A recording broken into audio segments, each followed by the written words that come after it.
Welcome on behalf of Edureka. I've been in the IT industry close to 20 years, and I'm an alumnus of Mumbai University. So as you know, the topic today is Python logging system, and I'll cover the different facets or aspects of Python logging system. So here's an agenda, quick agenda. What is Python? I'm sure a lot of you out there would know what is Python. The Python features, a logging system, and prerequisites, objectives. So you will see a demo of it as well. All right. So here's a plan out of this session. First, I'll go through some theory in this deck. After this, I'll show a quick demo of how the login screen will look before I actually delve into the code part, right? So what is Python? It's a scripting programming language, and I'm sure everybody would know it's one of the most popular programming languages, scripting languages out there. Just a small fact, I know some of these things are not very important from the technical, but it's a good icebreaker, a good thing to warm up by having this kind of slides. I am not sure whether you know the origin of this name Python. So it was based on some comedy troupe called Monty Python. It's not the Python the snake that you see on most of the cover pages of, in fact, all the books, right? So it's not the snake. It's actually based on a comedy group. So it's a light fact. One of the best things about Python is it's the syntax and everything is easy. I'm sure most of you would have seen a Python code. So see, any programming language, reading and writing takes different effort, right? Reading is always easier, even if you learn a new language, whether it's programming or our own language. Reading is always easier. The writing is always complex. The one best thing about Python is, even if you don't know Python much, if you read a Python, you will understand a lot of things. It's very intuitive, and that is what it means. Easy syntax. To write, yeah, you need some practice, but to read, it's quite simple. So features of Python. So simplicity, like I said, it's very simple to understand. So there are a lot of libraries, a lot of features on top of it, but the core, it's very easy to understand, very intuitive. And once you have some practice, you'll find you'll prefer it compared to a lot of traditional languages, programming languages out there for writing code. It's an open source, so yeah, you can install. It's out there for everyone, and you can use it for commercially as well. And there are package managers, libraries such as Anaconda. I'll come to that. Portability, yeah, you can run it anywhere. You have a Python virtual environment or a Python interpreter, you install it somewhere, you can port your program. Even between the Windows machine and Linux machine, it's very easy to port without much hassle. So one of the most important feature of Python is extensibility, right? So what it means is you can see one of the things with scripting languages, since it is interpreted, I mean, especially a language like Python, it's interpreted, there is some delay in executing. So it's not like you are compiling a code. So any compiled code will have a better run for performance. For example, if you write something in C++ and compile it, it will definitely have a much higher performance as compared to just writing Python. So one of the best things about Python is you can extend it by adding C library. So there's something called Cython. So what Cython is you can actually define the variables in Python using some commands like cdef. And then what happens is you can then compile it into a C program. It becomes a C program. But that C program you can directly import into the Python program, just like you would import any other Python program. And these C programs are super fast. So basically, if you write just to try your computer, if you write a for logic iteration 1 million times, you write a Python and you write a Cython and then import that Cython, you'll see drastic improvement in performance when you run in C. So that extensibility is one of the good features of Python. Along with that, there's so many libraries out there for Python which can be imported. So I'll cover that in a moment. So it's an interpreted language, right? So yeah, if you write Cython, you can compile it as a C code, but essentially it's an interpreter. So there's an interpreter which looks at line by line each line of Python and then executes, and that there's an error, it will stop that. So it's an interpreted language, and that makes it very easy to debug Python programs. One of the great advantages. Libraries. So this is, I mean, there are a lot of important features of Python, but I would say this is number one because there's a huge open source community working on Python who supports different kinds of libraries. So anything from socket programming to machine learning, deep learning, even quantum computing. So any new technology comes up, there will always be a Python APIs or support for Python.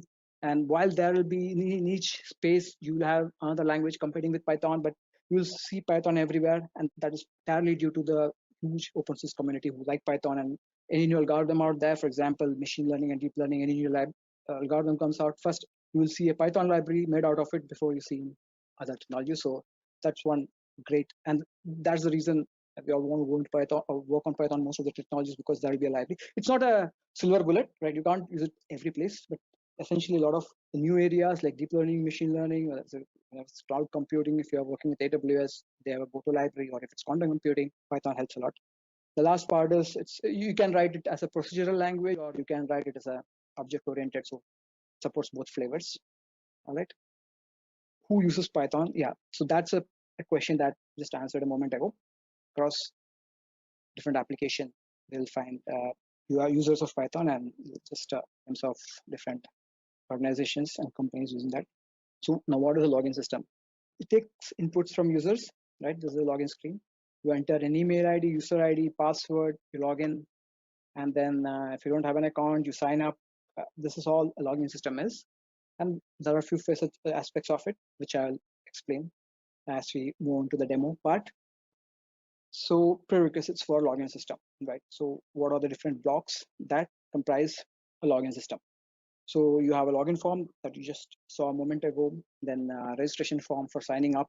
And why I'm rushing through some of the slides is because you all would be familiar with what a login system, what is sign up, because so every application nowadays requires some kind of sign up and login. So the third part is where the database integration for login authentication. Yes, that's where all this information, all the user records are stored, and the HTTP methods to access. I'll come to that.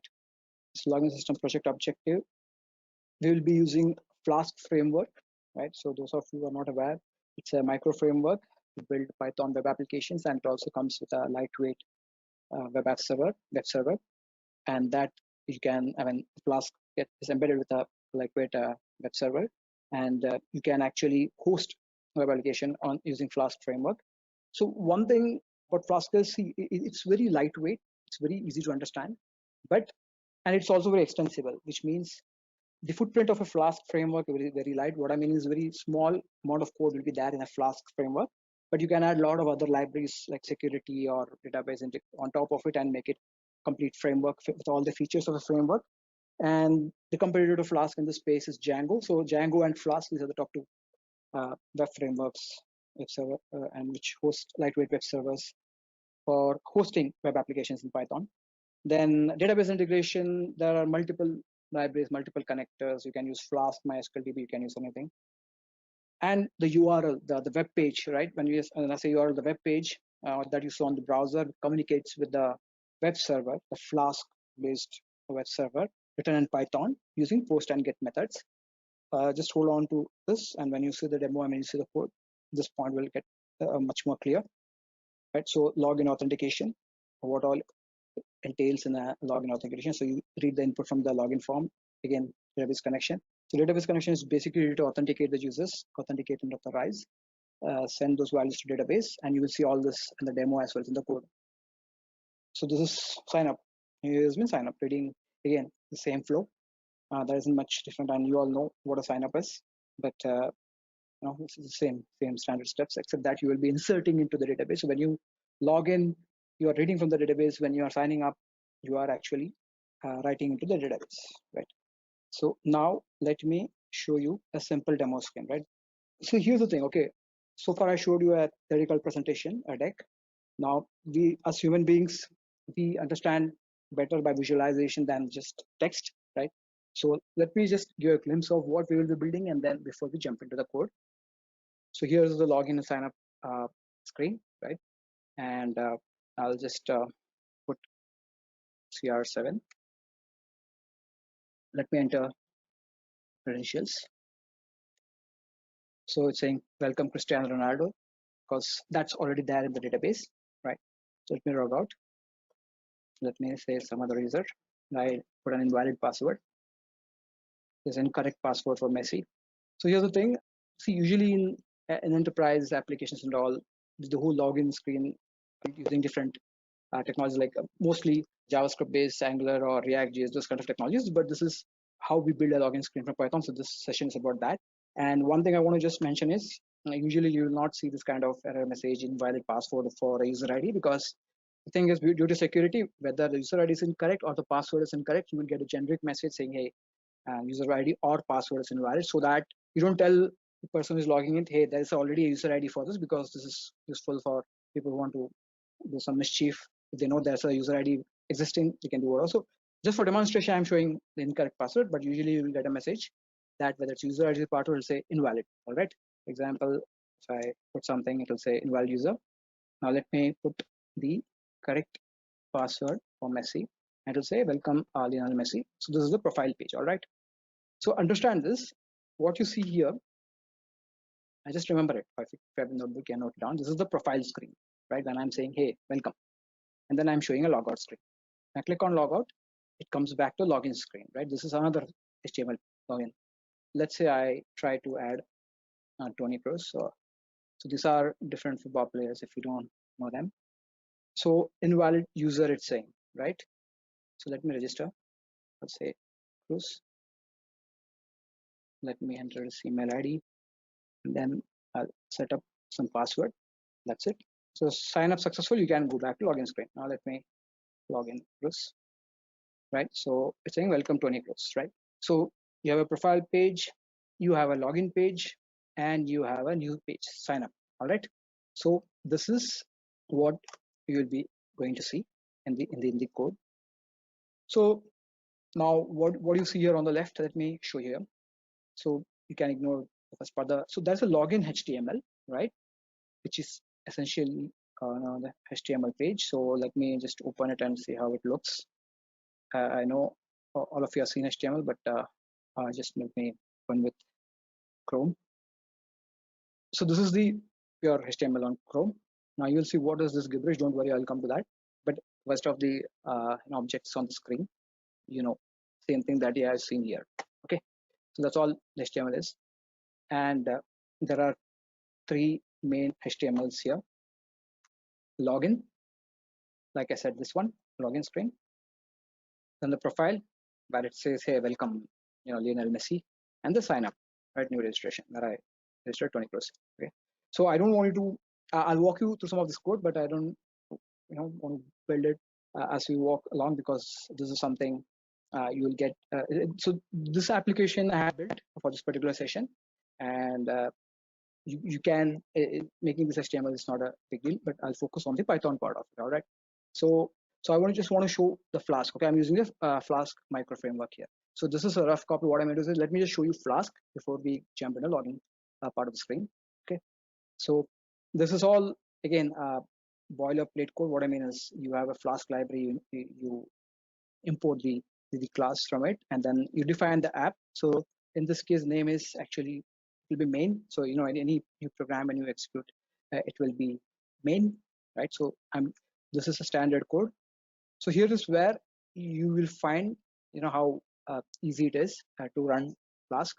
Okay, so what you see here is something called decorators in Python. Okay, so decorators are kind of wrappers around functions. So you have defined a function here and just feed it to the decorator, right? And the decorator will actually make it an endpoint or the URL. So this is a URL that you see, and you want to map this URL to a specific function on the web server. So this kind of mapping is done by the decorator takes care of linking that URL with the function. So what I mean is if I put a slash, it will say, hey, return hello, right?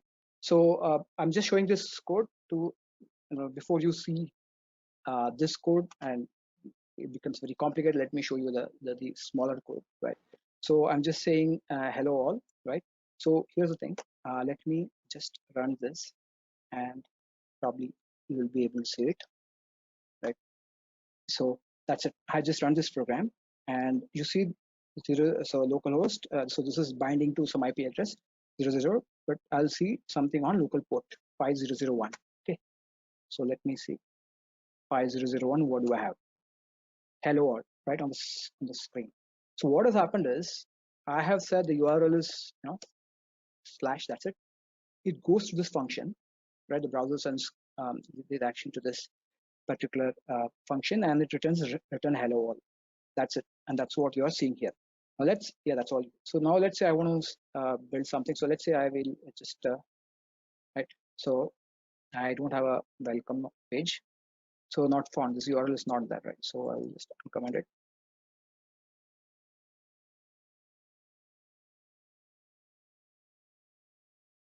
So I have started, I'll change the code, automatically the server has restarted. So you can see below, right? So if you see, let me use pen. So you see, every time I make some change to the code, it restarts here. And then if I go, and then I restart, welcome, right? So it's as simple as that. So that's the beauty of Flask. In 10 lines, you're already fired up a web server, okay? And the last part, so you can have, other something else instead of welcome, and that you can put whatever you want, and that's it. It's all done. And this is just saying from the application a certain, you don't worry about all these are boilerplate code, but just say boilerplate code. But what's saying is bind to this particular IP address, which means you can connect it from localhost or any other. There's a public IP to this server, then you can connect to that. So that's the part of about it, right? So that's about Flask. Now let me show you the different artifacts, right? So let me quickly run through the HTML because this is more of a Python web server or a login system. So I'll focus on the Python side. Let me just quickly show you some of the control fields. So I have a user field HTML, so you don't have to know HTML. I'm just highlighting certain parts of it, which, so if you see there is a user, right, which you saw on the screen. This user is there. Then there is a password, right, which is again you see password, and that's it. And when I enter this, so what happens is, so let me switch back to my. So when I hit enter on this particular web page, right, login or something, what happens? There is an action, right? This is inside a form object HTML. It's an action which says /login, right? So when you hit enter on the HTML screen, the action is to call endpoint /login, and that /login I have defined in my main program, right? /login, and it's a big code, so I don't want to confuse you at this point of time. Okay, so let me go step by step. But that's what happens. It comes to the login screen, right? Now, one thing I'll cover each aspect of Flask, right, and how each of this function helps you in defining or firing up the web server or serving the URL. End of the day, we enter user, we enter password, we click login. It will come to this particular method, and then what happens is what we'll see, right? Now, before that, let me show you this, right? So what I showed you earlier was a rough one, a simple 16-line code, so that you can understand how simple Flask is. Now I'll come to the main code. Initial parts, it's all same, right? Instead of app, I'm saying main, and blueprint is nothing, just like an application. So each application can be one. So if you have multiple applications, there could be multiple blueprints. So you don't have to worry about all that. It's just that simplistically main is an app. And that's why I say main.route. So if I put / on the browser, it should take me to the index. And what is the index doing? There's something called redirect, right?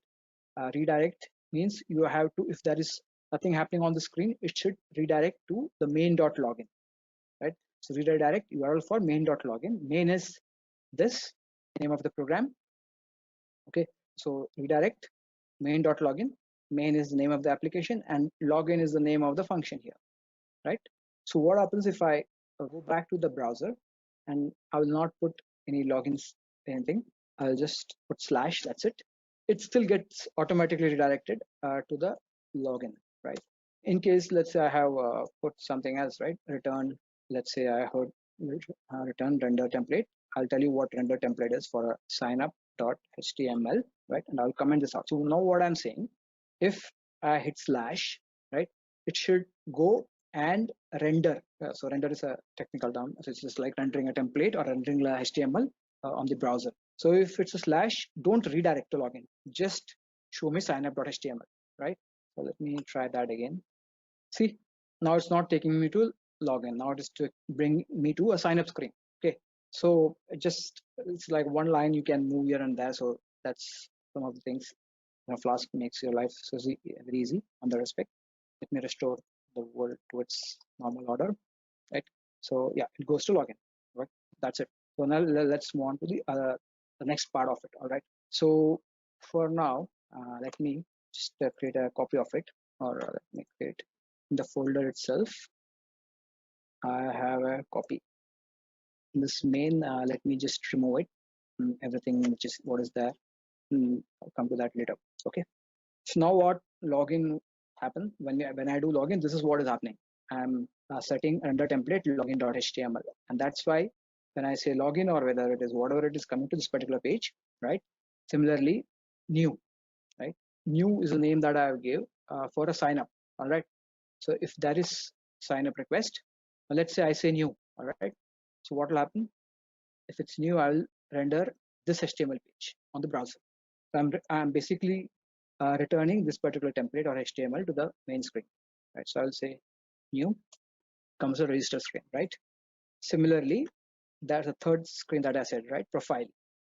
Now you are saying render template profile.html. So let me say profile and some user. All right. So let me just say profile saying not found. Right. So now let's say I say messy. Right. So see name, full name, and all is not that because it's expecting full name. Right. I'll say full name equal to email, and now let me run it. So it takes a while. So sometimes I'm saying welcome Lionel Messi. Right. So basically, if I don't have any code, I just say render. I'll see those pages. Okay. But that is so logout I'll cover later. Okay. Because once we complete everything else, we'll move on to the logout part. Right. So now let's go one by one. Right. So when we are logging in, okay. Here I have put something called error, right? So for now you can ignore it. I'll show it towards the end. There's something called template Jinja templates on HTML screens for dynamic rendering of web pages. So I know what I just said, but it sounds very abstract. Hence, don't worry about error for now. You just see render template. Understand that a render template is to render a specific HTML onto the browser, and redirect is to direct it to some function. Right, so I'm redirecting to this function, and this will do the rendering. Okay, that's about it. Now, there's one other thing I want to touch upon, right? Called session. Okay, so what happens is when you log in to a screen, so your user, some of your details are actually stored in session variables or cookies.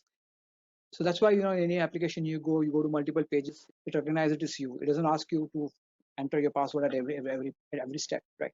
So it holds some session information.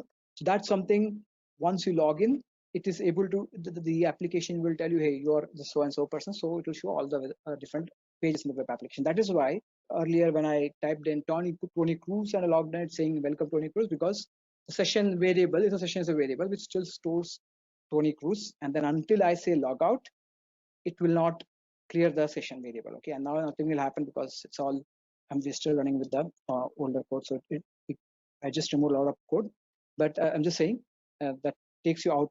Okay, the whole session information is removed. All right. So let me now talk about one other aspect in this main.route. So like I said, this is a decorator function, right? This works on this function, so it's a wrapper around the function. So one is the URL, other is the methods. Okay, so I'm not sure, whether how many of you understand the post and the get HTTP methods, but let me talk about that a little bit. So when we send a request from the front end to the server, so either we do a get, that means that I want to see some request from database, so I send a get request, so I get me some details on the screen.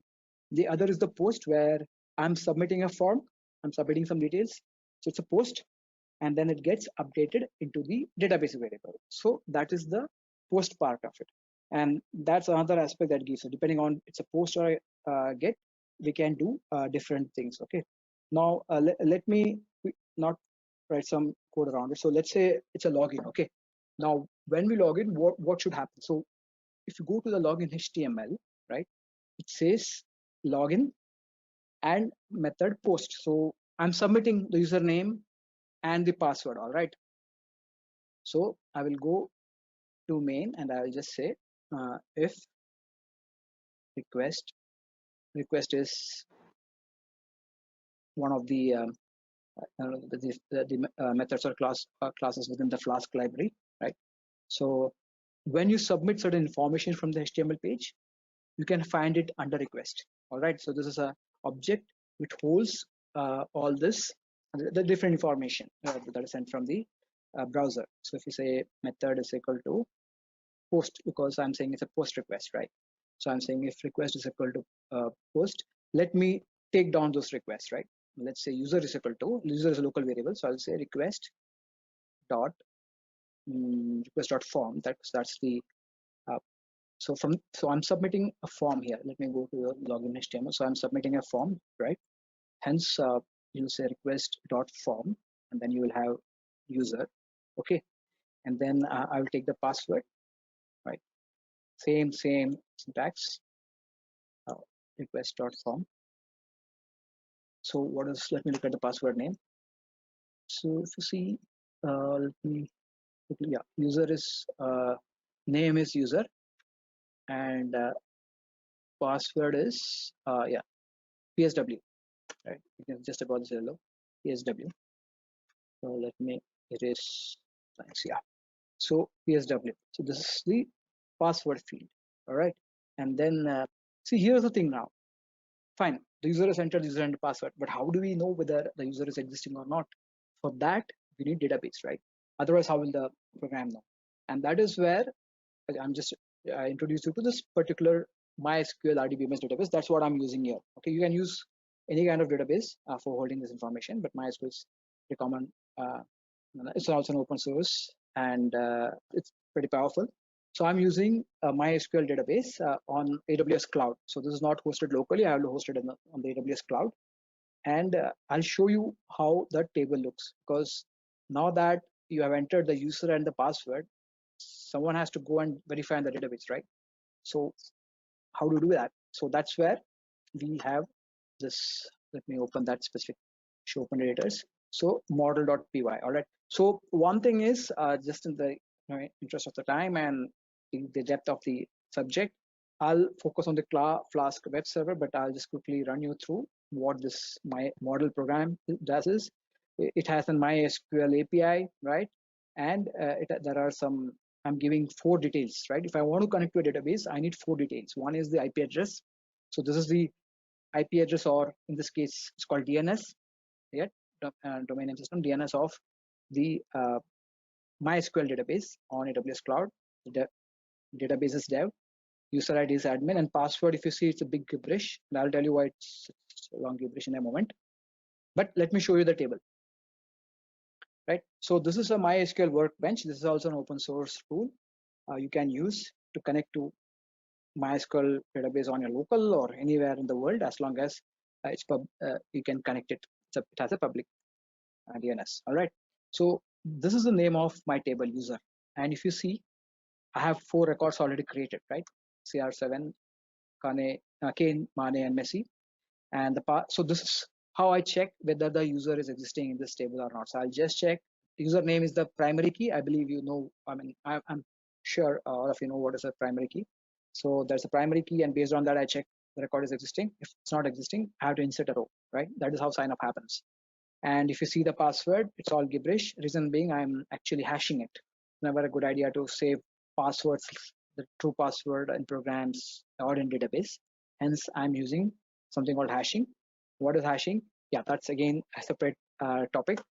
But just know for now that whenever you send information in a secure website, right, your passwords either get encrypted or it get hashed, right? So there are 2 ways. So encryption means you encrypt something, you can decrypt using same key somewhere else. In case of hashing, there is no unhashing kind of. If it's hashed, hash. You cannot extract the password out from a hash. It's just like every time you enter a password, the program will apply hashing algorithm on that, and then it will go and check the hash value, and then it will say it's matching or not. But nobody can know looking at the database or the program saying, hey, what's the password entered? No way, because it's all hashed. All right. The other form is encryption, but with encryption, you can also decrypt using a key. Okay. So basically, that is what hashing, the difference between hashing and encryption is, right? So I'll just walk you through some of this. I'm connecting. There's a host user password. So what I'm doing here is instead of hash, I'm using a encryption decryption here. So this is an encrypted value of the password. Crypt.decrypt will decode it, right? Decrypt is a decoding function. And I will not touch upon those topics here, just so that not to confuse. But crypt is another program that I had written to encrypt and decrypt. So there are encrypt function, decrypt function, hash function, etc., etc. But not to worry, just know that there is a function which decrypts the password. And then in this model.py is the one that interacts with MySQL. That is why it has a MySQL connector imported. right? And it has a cryptographic module also imported. So this connection is established, and there are a few methods. This is get row. Get row is saying, hey, select sal from user where username is equal to this. So this is what the login screen does, right? It has to go and query the table and say, hey, select me details from username, and it'll execute. So this is all syntactical. Okay, you don't have to worry much. See, one thing about this syntax, a lot of these open source technologies, you will find the syntax, everything on web, online, it's all out there. So you don't have to worry too much about the syntax. You will find that just about understanding what all libraries are there, what all functions are there, what all features are there, so that you can execute it. You don't have to buy hard anything. So this is the query. Cursor.execute is saying just execute, right? And cursor is again, I have a connection variable here, so I'm connecting to MySQL. Cursor is it's another handle from the connection, and I'm executing that handle here, executing the query, and I get the row, and I'm reading the row. So this is just getting the row for me. The next one is something called user exists. Now I'm asking this program, this function, hey, does the user exist or not? And then the same thing it does. It says model.getRow. It calls this function, and then it's saying if the row count is 1, cool, at least the row is existing. So it is taking the DB password, right? What is the DB password? So I entered Messi, right? And it told me, hey, welcome Messi, because it was able to identify Messi from the database. So here it's saying, hey, database password is equal to something. That something is coming from MySQL table. This is that something, right? For the Messi, this is the password. And that gets retrieved here. And then what this program is checking is whatever is fetched from the database, all the gibberish, and whatever I have entered on the screen, I'm hashing that. I'm hashing that password, generating a gibberish, hashed. It's not a gibberish actually, I'm just saying it for simplicity, but it's a hashed password. And I'm comparing the two hash password. And if it's perfectly matching, I'm saying returning 0. 0 means all is perfect, all is well. I'm returning 1 when the user is existing, but the password is invalid, right? User is that, but the password I have put valid. And I'm returning 2 when the user itself does not exist. All right. So that is what the model is doing here, and the user exists. So just remember, user exists is a function which says gets data from the database, validates the password, and returns. Get full name, well, as the name suggests, it's getting a full name. So full name is here. You can see highlighted full name, right? So full name is there. It just fetches the full name. That's it. There's not much into it. And then the last part is, may raise this marker. The last is add user. So where would add user be useful? Of course, for sign up. So I'm taking email ID, username, password, full name, everything. I'm applying again hashing algorithm on the password. That's all I have to do. After that, I'm inserting it. Query. This is standard SQL. Okay. Again, like I said, don't fret about the syntax and all. It's all you can find online. It's not you don't have to mug up syntax. So it's inserting into the table user with all the values, and then it's executing the query, and that's committing. That's it. So SQL commit. That's it. And then you have everything you need in the model.py. And that is the reason I have in the main, I have imported from model, I'm importing main function model, and from cryptographic, I'm importing the main function crypt, and I'm using those two. So what I showed you just a moment ago was this model program. All right. Just remember, this is the handle we are using for logging in. Okay. So I have taken the password, right? Now, let's say I save this. Okay. I save this, and now I will go to login. Let's say what happens. Sorry, it's no login and login. It's login, right? Let's say I say CR7, then I say CR7 rich. Nothing happens, right? So I have a record and nothing happens. That's because I removed the code, right? I've deleted. I'm not doing anything. It's just saying render template. It's not taking me to the profile page. Earlier, what was happening was taking to my profile page saying, hey, welcome Cristiano Ronaldo, but not now because I have removed the code. So let me add that code. But first I have to know whether this user ID and password is valid, right? So I will say, let's define some variable on the standard variable, can use anything. And then model is the program that I mentioned, which contains the database calls, and user exists. I'm going to type, but because I imported, I can see a drop down. I click on it, user exists, and I pass the two parameters, user and password. So you can break your programs functions to small pieces, right? Always. So you don't have to worry about writing in one big code everything. So it makes your life easy in troubleshooting. So user valid is a variable which contains 3 values, 0, 1, and 2, right? So I said 0 means all is well. 1 is invalid password. 2 is, well, the user does not exist. So I'm checking that if user. So one thing, so all these IDs, one good thing about all these IDs is the variables pop up even if that's part of it. And you all know that already, but I'm just mentioning it here. Okay, so I will just say return, and I want to redirect it to the. So this is, see, here's the thing. All right, I can directly render the page, which is the profile page, right? I can directly render the profile page, or I already have a profile function here which renders the profile page. So let me just redirect to this particular function. So that makes my life easy, right? So whatever I do in that particular function, this function will not get impacted. I can change that function only. Here I'm just redirecting, and I'm saying main is the name of main.profile. So that's all what I'm going to do. And that's one more thing. So profile, I also need a username, right? Because like I said earlier, if it's Messi, it should say Lionel Messi, or the user name we have to pass, right?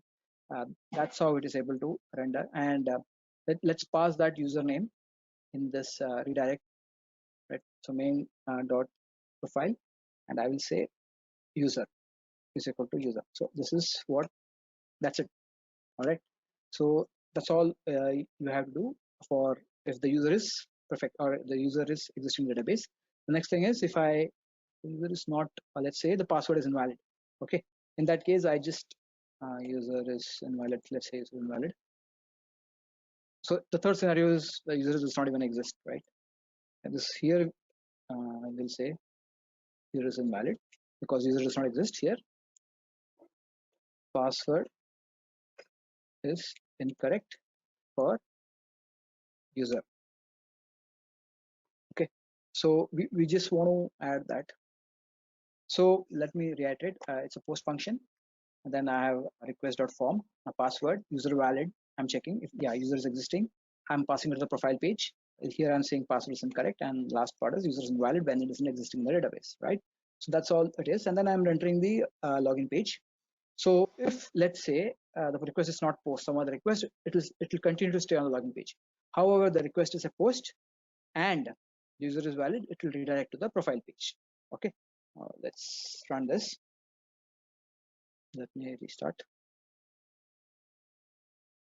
It's saying just I've gone to the profile. Let me go to login. So I'll go to the initial login screen. Right. So I'll say Messi and I will enter Messi. So let's may put a valid password. Login. See, now it has, so earlier it was not going in, now it's going to the profile page, right? Because I am redirecting to the profile page if the user is valid. So one thing is I entered just Messi, but how does it know Lionel Messi? That's because it's fetching the full name. I actually have hard coded here, but in this case, let me remove it, right? So I just hard coded because to demonstrate, but we can actually enhance this prefix page. So we have to update. So let me not put that. Let me just go back, log out. Okay.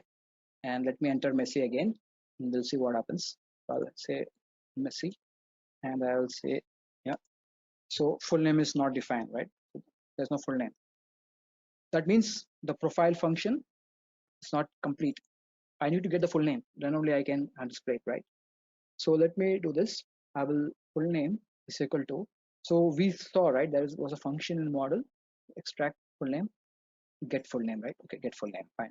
Model dot get full name, it gives me this, and then what do I have to pass? I have to pass obviously the user, since that is a key. Okay, now I'm rendering the template profile.html. F name is equal to full name. I'm passing full name, but what is F name? Well, let's go to file.html.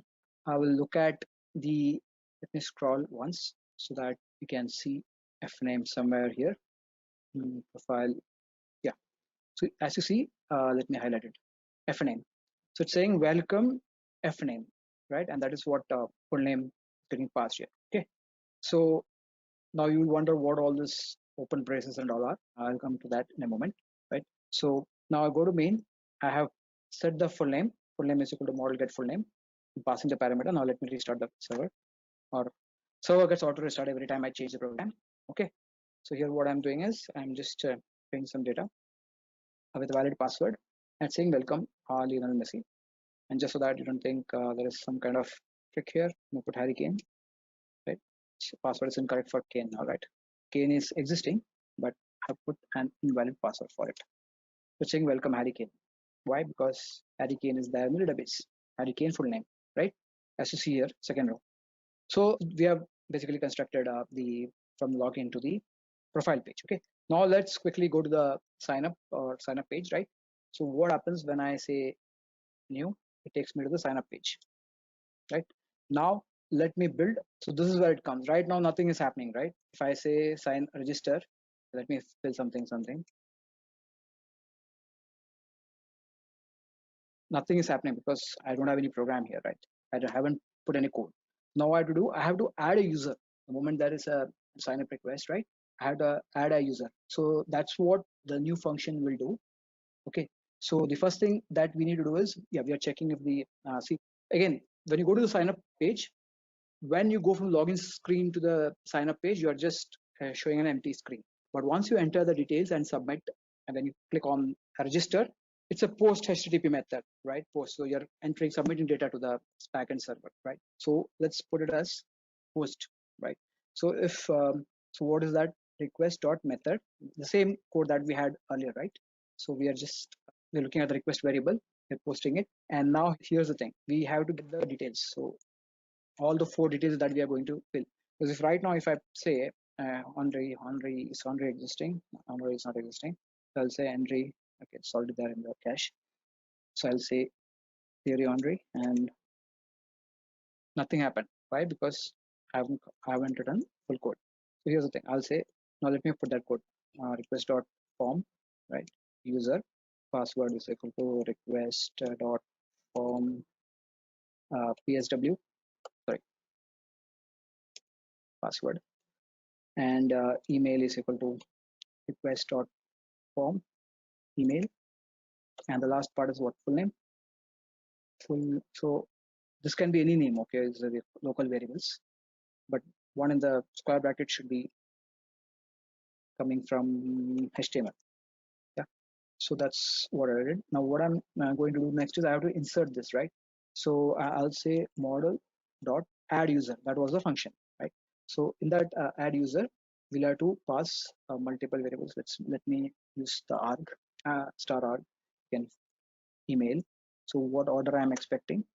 The model add user. Okay, email ID, user, password, and full name. All right. Email ID, user, password, and sorry, full name. So I'm passing the and let me get some. It returns some status, right? So anytime we add anything, we need to check for the status. Here there are 2 statuses. If the insert is successful, I'll get 0. If there is an error, I'll get 2. And if the user is already existing, then I'll get a return 1, right? So 0 means everything is cool, right? So let me just say status is equal to model, the status, the SQL code basically. Yeah, that's the term. Let's call it SQL code then. It'll be better. Otherwise, it can mean something else, right? SQL code is equal to 0. So everything is perfect. Okay. When everything is perfect, now you'll think, what am I adding now? Flash. Okay. The Flash is another way, another library within Flask to show messages on the HTML. Okay. It's as simple as that. You just have Flash, you put some messages inside it, and you are good to go. And you can say use, yeah, sign up. You can just sign up, successful. Yeah, go back to login screen because we have to direct that. That is one thing. Then I have else if SQL code is equal to 1. When SQL code is equal to 1, and we are saying what is 1 means the user is existing. User is existing. Okay, and the only thing is we'll just say user is existing. Username, we have the username, Elif. And this is another good thing about all these IDs. It will tell you if there's an error right away. And then flash. If the user is not existing, yeah, some or insert failed. It could be anything. Server not available, right? Server issue. You can put something of that sort. And that's it.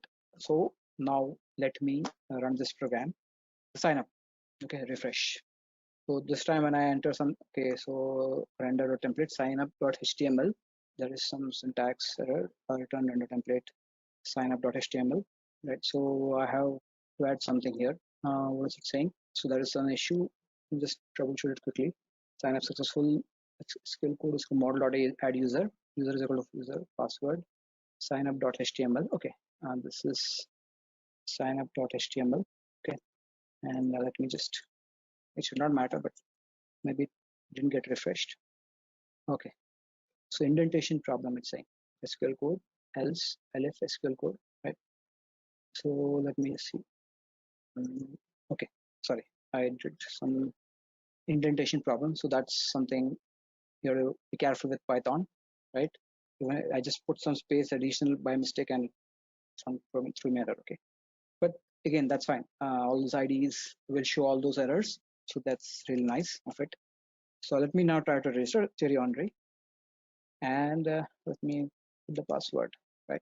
So user is already existing. Why? Because I have already registered Thierry Henry in the past, right? Saying, so let me try. I'm just executing the query here in the database. So this is a MySQL workbench. So this is a good way to know what all date values are existing. So Henry is already there. Okay. So we are short of players. Okay. Rooney is not there. Let me put Rooney. Rooney. Say okay. It's there. The cache. Wayne Rooney, and that's it. Password. Yeah. Sign up successful. Go back to this thing. Go back to logic. Sorry. And then Rooney, and that's it. So welcome Wayne Rooney. So basically, what we have seen is most important login screen and what it does. You saw it takes input and checks, validates, and returns message accordingly. Then you have the new, which is sign up. Just now we saw. So you saw this sign up successful message at the top, which gets flashed. And then the profile page where it says welcome. So these three we have seen. We haven't seen logout, but I think so. Here's the thing. Okay, I haven't introduced while I was walking you through the code. I didn't introduce a session variable just so that I didn't want to make things complex. Session variable is where we have to hold some values of the user at the client side or maybe a server side, but usually there are multiple ways, but we store it at the client level, client side session information. And then if you want to log out, we have to remove it from the session variable. So just let me not make it more complex because it's not entirely relevant to this part, but just know for that. And one last part that I want to show you is we are actually making this, there's an init program, right? This is an initialization program, which actually calls the main program. So I showed you main program, but init program is the driver. This is where the entry point is. So you'll see from Flask, same command, except that there's one app.secret key that you give when you start an application. So what happens is when you send session information to the client side, you need to encrypt it, encode it. So Flask takes care of that. That's why you give a secret key at the start. The session information is all encrypted. And then you are importing the main function that I showed you all along. Then you're registering the blueprint. Blueprint is, like I said, an app within main.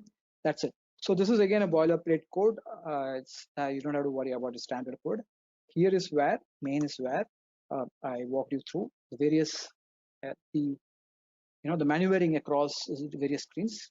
You can control through main.py. Okay, and just to reiterate quickly whatever we have done so far, or what are the important components of this login screen. Like I said, the init is initialization, where the control comes here, and this function create_app is executed when you start the server. And within that create, you are setting a secret key, you are importing the main, and you are registering the app called main. And once that happens, main starts executing, and main has different routes, different URLs, endpoints, which will serve the different actions on the UI side, right, the browser side. And there are a couple of other modules, model.py. It adds user, it gets full name, it checks users, all that stuff. And there is one cryptography module, which is this again added in just for encrypting, decrypting the password that is entered, right? So there are two passwords here, right? One is the database password, other is the password that I enter as a user. So as a user, I can enter any password, hence I'll hash it and store it in the database as a hashed value. The database password, only I know, obviously only I should know. And since I should not expose it, in the open in the public. So that's why I have the encrypted password, and then I'm decrypting it while I'm connecting.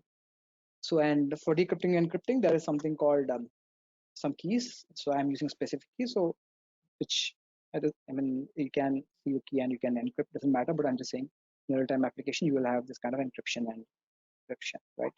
And then hashing. So these are the different modules. You don't have to worry too much about model and cryptography. This is where the heart of the program is, and this is what I would recommend, suggest to go back and have a look, because this is the main part of it. All right. So thank you very much.